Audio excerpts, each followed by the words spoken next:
Mesdames, Messieurs. Mesdames, Messieurs, bienvenue et merci à tous d'être présents aujourd'hui, qu'il s'agisse des représentants des médias ou des acteurs du secteur du BTP, pour cette conférence de presse organisée par la Fédération calédonienne du bâtiment et des travaux publics. Votre présence témoigne de l'importance cruciale du sujet qui nous réunit, l'avenir d'un secteur vital pour l'économie de la Nouvelle-Calédonie. Depuis des années, les entreprises du BTP, véritables piliers de notre tissu économique, traversent une crise sans précédent aggravée par les émeutes du 13 mai. Aujourd'hui, il ne s'agit pas seulement d'évoquer leurs difficultés, mais de lancer un cri d'alarme clair et déterminé.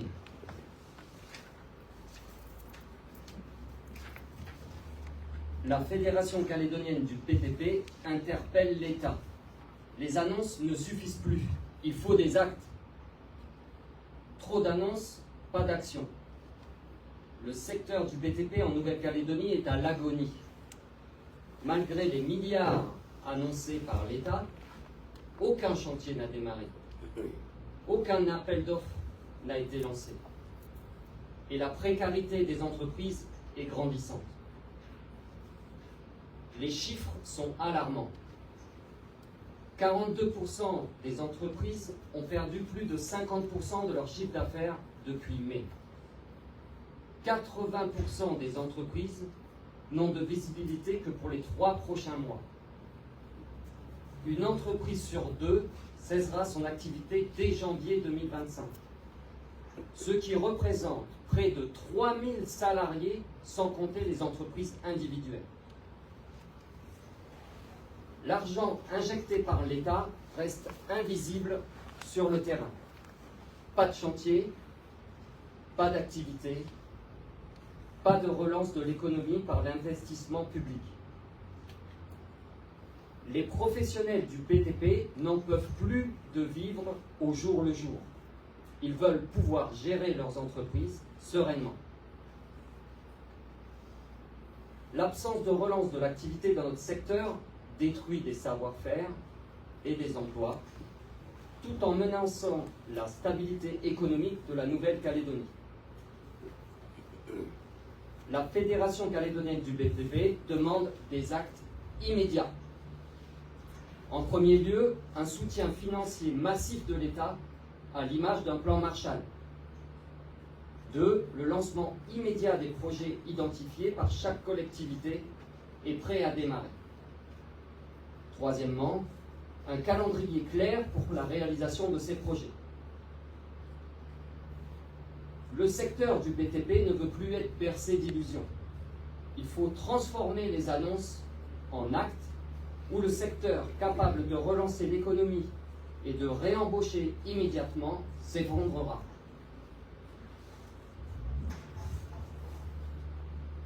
Allô ? Oui, Monsieur le Président. Je vais prendre la relève avant que déjà il y ait des questions sur la première partie. Mais vous aurez un dossier de presse. Hein. C'est pas la peine de noter tous les chiffres. Pas de questions pour le moment. Bien. Bon, je vais revenir un peu. Désolé de vous m'attraper avec ça, mais ces chiffres sont parlants. Et il y a un indicateur sur lequel je vais insister, c'est la consommation de ciment. Alors évidemment, vous aurez certaines personnes qui vous diront mais non, mais le bois a pris le relais, les matériaux biosourcés ont pris le relais, enfin, oui, à part le musée où il y a un peu de bois, quand vous allez à Lanzarote avec des citrons, vous voyez bien que le béton n'a encore beaucoup d'avenir dans notre pays. Donc l'indice de consommation du ciment est révélateur chez nous. Alors aujourd'hui, la consommation de ciment est estimée à 47 000 tonnes en 2024. Alors, une baisse de 30% par rapport à 2023, vous aurez les chiffres, par rapport à 2023, déjà, qui était une mauvaise année. Et juste un petit chiffre pour souligner cet état de fait, on est arrivé aujourd'hui en consommation par habitant à 175 kg de ciment par habitant, pour une moyenne mondiale de 410 kg par habitant. C'est-à-dire la moyenne mondiale, et qu'on compte les pays sous-développés, tout ça, Donc vous voyez bien qu'on est au niveau d'un pays très très sous-développé. On est à 175 kilos. Donc cet indicateur est vraiment quelque chose qui parle. Ensuite, je vais revenir sur les promesses qu'a citées le président, les promesses de l'État. Alors, outre les promesses, vous avez tous entendu, hein, les milliards annoncés pour sauver et le RUAM, et Mercal, et les collectivités, aujourd'hui, pour le BTP, on a aussi fait des annonces, ce qui nous a mis en joie. Et je vous rappelle que les premières annonces ont été faites par Bruno Le Maire, donc elles datent quand même, hein, depuis quelques temps. C'était quoi les annonces? C'était un financement à 100% de la reconstruction des bâtiments scolaires. C'était un financement à 70% pour la reconstruction des bâtiments publics en général. Et c'était 9,5 milliards de financement pour la reconstruction des bâtiments publics détruits. Voilà. Aujourd'hui, comme a dit le président, aucun chantier n'a démarré et les entreprises restent en attente de l'appel d'offres. Voilà. Donc, s'agissant des écoles, vous aurez noté qu'on est en décembre, là, quasiment, pour un peu d'avance, mais on est en décembre, début décembre. La rentrée, c'est en février, si je ne me trompe pas, depuis l'enfant à l'école, c'est en février, je crois. Je pense que les écoles ne seront pas reconstruites pour la rentrée prochaine. Hein. Donc voilà, de belles annonces, de très belles annonces, et on en a, je vais prendre un terme du BTP, en fait, ras-le-bol d'avoir des annonces et pas d'avoir du concret. Alors en parallèle, le gouvernement de Nouvelle-Calédonie doit construire le budget 2025 avec des engagements visant à donner davantage de visibilité. Et en priorité, qu'est-ce qu'on demande? On demande de finaliser le contrat de développement numéro 6, celui de 2021-2024. Je vous rappelle qu'on a demandé une prorogation puisque jusqu'en 2025 hein, de ce contrat de développement numéro 6, puisqu'on n'a pas été capable de le consommer en 2024, et pour cause. De recenser, qu'est-ce qu'on demande en plus? De recenser les projets prêts à démarrer et lancer rapidement les opérations de contrat de développement, les projets du contrat de développement numéro 7, celui qui fait 2024-2027. Il y a une nécessité, de lancer des chantiers, vous l'aurez compris. Alors, ces engagements, et c'est très clair, ces engagements, ils nécessitent un soutien financier plus conséquent de l'État. Nouvelle-Calédonie, les collectivités sont exsangues. Donc, vous l'aurez compris, seul l'État peut nous sortir de cette impasse. Hein. Donc, aujourd'hui, soyons clairs, il faut que l'État soutienne plus efficacement et de manière plus importante tout ce contrat de plan et tous ces projets qu'on doit mettre en œuvre. Voilà. Il faut surtout, et là c'est quelque chose qui est récurrent chez l'État, on observe, il faut surtout que l'État arrête de procrastiner. Hein. Je veux dire que, et un coup c'est on vous aide mais si vous faites des réformes, et un coup c'est pas des subventions, c'est des prêts. Nous, on parle clairement, on s'en fout que ce soit des prêts, on s'en fout que ce soit on s'en fout que ce soit de la subvention, on veut des chantiers, on veut des activités. Voilà. Donc il faut que l'État arrête de procrastiner et répondre à notre demande, c'est-à-dire de lancer des chantiers, de lancer des activités. Voilà. Alors, vous aurez noté aussi que, effectivement, si on nous laisse dans cet état, ben forcément il y aura enfin cet état, pardon, j'ai oublié de mentionner au départ. On demande aussi effectivement que les factures qui sont restées en suspens, soient payées. Hein, parce qu'aujourd'hui, les collectivités nous disent, qui ont commandé des travaux et qu'on a facturé, nous disent ben, on n'a plus d'argent pour vous payer. Bon, aujourd'hui, je ne vais pas vous faire un dessin, mais vous connaissez l'effet domino. Hein, si on ne paye pas nos fournisseurs, on ne paye pas nos charges sociales, on ne paye pas la CAFAT, on ne paye pas nos impôts, vous imaginez ce que ça peut faire. Hein. Donc il faut absolument que les collectivités règlent les factures qui nous doivent. Je vais juste faire une petite parenthèse sur le chômage partiel, parce que les annonces du délégué interministériel ne sont pas très bonnes. Hein. A priori, confirme que le chômage partiel s'arrêtera en fin décembre. Alors, je veux juste préciser un petit point. Le chômage partiel, c'est très bien pour nos salariés, hein. Il n'y a pas de problème, on est très content pour eux. Mais ça ne suffit pas pour sauver une entreprise. Hein. On a ce qu'on appelle après les frais fixes sur les entreprises et tous les autres frais annexes. Hein. Donc c'est très bien, ça continue à alimenter la consommation parce que nos salariés continuent à toucher 70% de leur salaire, mais ça ne suffit pas pour sauver une entreprise. Pour sauver une entreprise, il faut absolument lancer des chantiers. Vous aurez compris, on est demandeurs d'activité, on n'est pas demandeurs de chômage partiel. Lancez-nous des chantiers et nous on sera présent, on répondra. Et dès que vous allez lancer des chantiers, on est prêt à répondre rapidement, puisqu'on a conservé malgré tout, la plupart des entreprises ont conservé leur noyau dur, parce que si vous vous débarrassez de votre noyau dur, je vous rappelle que si jamais vous n'avez plus une structure dans une entreprise, ça s'appelle un artisan. Hein. Vous êtes artisan, c'est-à-dire que vous allez avec vos gars, travailler sur les chantiers, et puis vous faites les factures, les salaires, le week-end, si vous avez un peu de chance, vous êtes aidé par votre femme, et ça s'appelle l'artisanat. Si vous êtes en entreprise, vous avez une structure, un minimum de structure, avec de l'encadrement, etc. Et ça, il faut payer. Donc que vous fassiez du chiffre d'affaires, si vous voulez les conserver. Vous les payez. Donc aujourd'hui, très clairement, le chômage partiel, très bien pour nos salariés, on est content pour eux, mais ça ne suffit pas pour sauver les entreprises. Ce qu'on demande, c'est de l'activité. Pourquoi? Au risque de me répéter, mais bon, l'activité, effectivement, ça génère évidemment des cotisations sociales, donc ça vient nourrir le RUAM, ça génère des taxes, de la TGC, ça génère des impôts, ça génère, enfin, vous voyez, pas vous faire. Donc aujourd'hui, il est crucial que ce secteur retrouve de l'activité. Et encore une fois, j'insiste, c'est un secteur où demain vous lancez des chantiers, on est capable de répondre dans l'immédiat. Hein. C'est-à-dire c'est parti. Hein. Vous avez d'autres secteurs, c'est un peu plus dur. Hein. Je vais parler du tourisme, par exemple, vous pouvez décider que le tourisme repart, si les touristes ne viennent pas, vous pouvez toujours attendre. Nous, chez nous, vous lancez des chantiers, on est capable de repartir immédiatement, de créer de l'activité, des emplois, etc.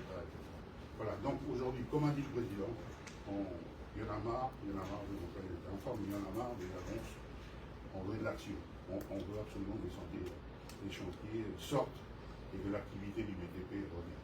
Voilà, merci.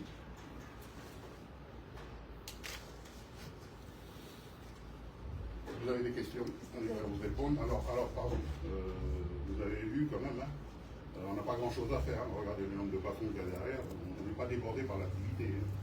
Ils sont tous là, hein, parce que d'habitude ils sont dans leur bureau en train de bosser. Là, il y en a un paquet derrière, on n'est pas débordé par l'activité. Voilà, donc vous êtes témoin de cette situation. Je voulais juste rajouter un point. Je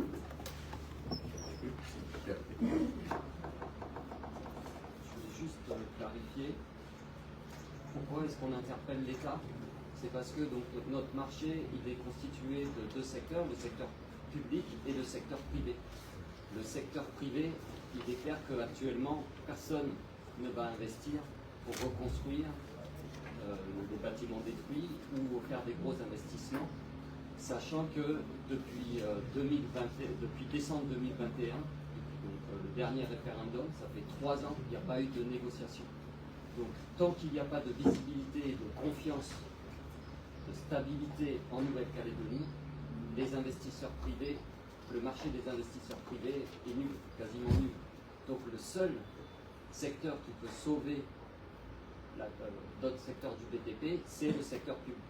Et donc c'est pour ça qu'on interpelle l'État, parce que nos collectivités ont des trésoreries exsangues, et donc le seul moyen, c'est bien que l'État aide les collectivités locales à financer des travaux et payer les dettes, comme a dit Daniel, les entreprises qui ont déjà réalisé les travaux et qui ne sont pas payés depuis plusieurs mois maintenant.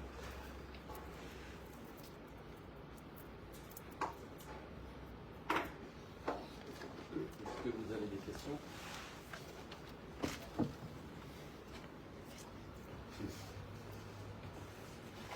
J'en ai peut-être une. On entend beaucoup une reprise vers le mois de mars-avril. Est-ce que pour vous c'est trop tard? Est-ce que vous avez peut-être une date butoir ou ce genre de choses? Est-ce que les entreprises peuvent tenir le coup, disons, jusqu'en mars-avril?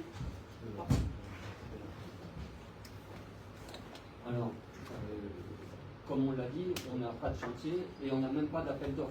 Donc le délai minimum entre la sortie d'un appel d'offres, la dépose d'un permis de construire, le traitement administratif, la réponse des entreprises et puis le démarrage du chantier, il faut au minimum 6 mois. Donc là, s'il n'y a pas d'appel d'offres qui sortent tout de suite, il n'y aura pas d'activité avant juin, un démarrage avant juin. Et le problème, comme on l'a dit, c'est qu'actuellement, nos carnets de commandes, ils sont entre 0 et 3 mois. Donc dès janvier, les entreprises on a déjà commencé, de nombreuses entreprises ont déjà commencé des plans de licenciement économique, mais on ne pourra pas tenir 6 mois, c'est clair. Donc il va y avoir 3000 personnes sur le tapis, 3000 salariés qui vont perdre leur emploi. Pardon, pour répondre à une question, à votre question, sur votre question, qu'est-ce qui vous fait dire qu'en mars-avril, il y a qui dit les remplir en mars-avril, sinon on dit que non, et nous on l'a validé. C'est moi qu'on entend tout simplement. Mais j'ai pas plus d'infos que c'est des mois qu'on entend de la part des politiciens, notamment ce genre de choses mars-avril. Là, il n'y en a pas de politiciens. Non, c'est juste une question. On cherche du travail, donc là, c'est pour ça que si vous aviez eu des sources fiables, on était prenant. Et c'est pas le reproche. On est un secteur qui souffre depuis 5 ans. Hein. Aujourd'hui, on est à l'agonie, c'est pas pareil. Hein. Avant, on souffrait, mais aujourd'hui, on est à l'agonie. Donc, ça a été dit, hein. On le redit. D'ici janvier, s'il n'y a rien qui se passe, il y a potentiellement 50% d'entreprises qui vont fermer.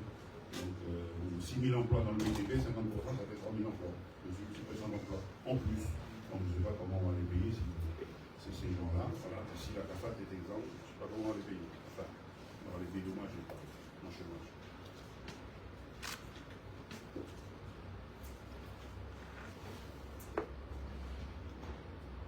C'est bien pour ça qu'on est assez furieux d'avoir toutes ces annonces sur les écoles, parce qu'on pensait bien que les écoles, ça allait sortir très vite et qu'on allait pouvoir bosser là, en décembre, janvier, février, pour essayer de livrer un maximum d'écoles détruites. Et puis la force est de constater que rien ne se passe. Quoi, hein. Alors aujourd'hui, c'est assez énervant. Quoi. On se rejette la balle. Alors l'État dit, c'est les collectivités qui n'ont pas donné leur dossier. Ils avaient jusqu'au 17 novembre pour donner leur dossier. Les collectivités nous disent, mais non, l'État c'est des monteurs, on a déjà envoyé les dossiers. Enfin, bon, en fait, nous, on est le marteau et l'enclume, mais c'est nous qui en prenons plein la figure. Quoi, parce qu'on n'a rien de concret. Malgré les belles annonces. Ce qui est un peu désolant, c'est que s'il n'y avait pas de besoin, si on demandait à du travail inutile, on pourrait se dire ils peuvent travailler, mais qu'est-ce qu'il y a à faire? Non, le besoin il existe réellement. Il y a un grand nombre de collectivités qui sont nécessaires pour réparer les zones d'un État. Il y a beaucoup d'infrastructures de voirie routière, et pour autant, il n'y a rien qui se passe. Donc le besoin existe. Aujourd'hui, il n'y a pas l'argent qui est là. Et donc, il y a travailler, mais il faut que vous ayez en tête aussi, c'est qu'au-delà des chantiers qui ont été arrêtés pour les histoires d'accès, il y a des chantiers aussi qui étaient lancés, qui étaient notifiés avec des ordres de service qui ont été annulés. Je parle des chantiers de plusieurs centaines de millions qui ont été annulés faute de budget. Donc c'est des chantiers où on s'était organisé, où limite les fournitures elles étaient commandées, on se retrouve avec des stocks parce que ces chantiers ont été annulés faute de finances. Dans certains cas, les carnets de commandes ne sont pas vides, ils ne sont juste pas financés.